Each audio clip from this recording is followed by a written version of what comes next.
নমস্কার বন্ধুরা, আমি আকাশ। চলে এলাম আজকে আরেকটা ওয়েব সিরিজের রিভিউ করব। দিল্লি ক্রাইম বা পাতাল লোক, এই রিয়েলিস্টিক ক্রাইম ড্রামা ওয়েব সিরিজগুলো আপনাদের কেমন লেগেছে? আশা করি ভালোই লেগে থাকবে।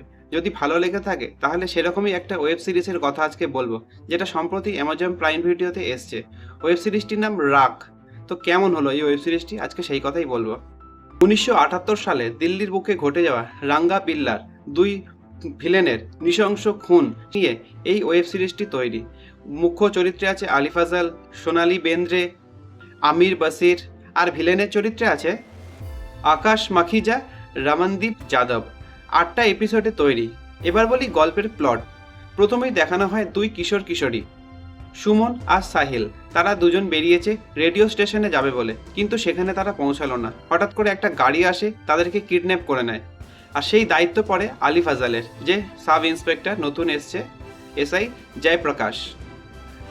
আর যে কিডন্যাপার রাঙ্গা বিল্লা অর্থাৎ বাবু আর রাজ্য, তারা একের পর এক জায়গায় ঘুরে বেড়াচ্ছে। অর্থাৎ দিল্লি, আগ্রা, মুম্বাই এইসব জায়গা একের পর এক জায়গায় তারা ঘুরে বেড়াচ্ছে। আর যেখানেই যাচ্ছে একের পর এক ক্রাইম করে বেড়াচ্ছে। তো এই চোর পুলিশের গল্প নিয়ে এগোতে থাকে আমাদের এই ওয়েব সিরিজ রাগ। এবার বলি পজিটিভ দিক। আলি ফাজালকে আমরা মির্জাপুরে যেমন দেখেছিলাম রাফ অ্যান্ড টাফ লুক, এখানে একদম সিম্পল, অনেস্ট, একটু ভীতু এই টাইপের রোল তিনি করেছেন।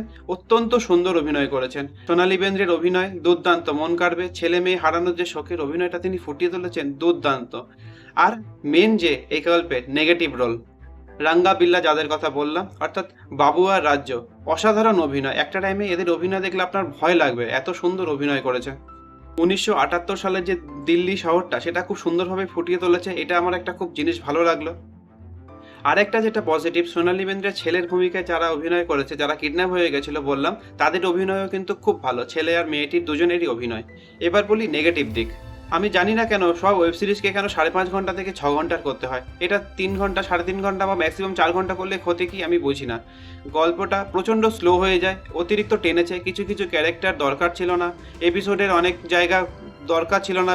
অকারণে গল্পগুলোকে শুধু টেনে লম্বা করা হয়েছে, যার জন্য প্রায় 6 ঘন্টার কাছে ওয়েব সিরিজটি চলে গেছে।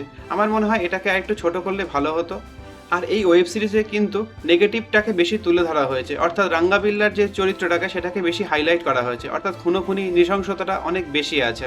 আর লাস্ট এপিসোডে একটা খুব সুন্দর দৃশ্য দেখিয়েছে, যে কিডন্যাপার যারা আসছিল গাড়ি নিয়ে, তারা যদি ওই গাড়ির ওই মোড়ে না আসতো, ছেলে মেয়েরা যদি সেদিনকে সেখানে না থাকতো, তাহলে কি হতো, সেটাকেও খুব সুন্দরভাবে একটা সফট মিউজিক দিয়ে তুলে ধরা হয়েছে, যেটা একটু অন্যরকম ভালো লাগবে।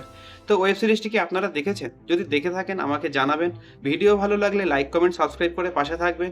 ওয়েব সিরিজটি দেখেছেন তো কেমন লেগেছে সেটাও কমেন্টে জানাবেন। দেখা হচ্ছে পরের ভিডিওতে। Thank you.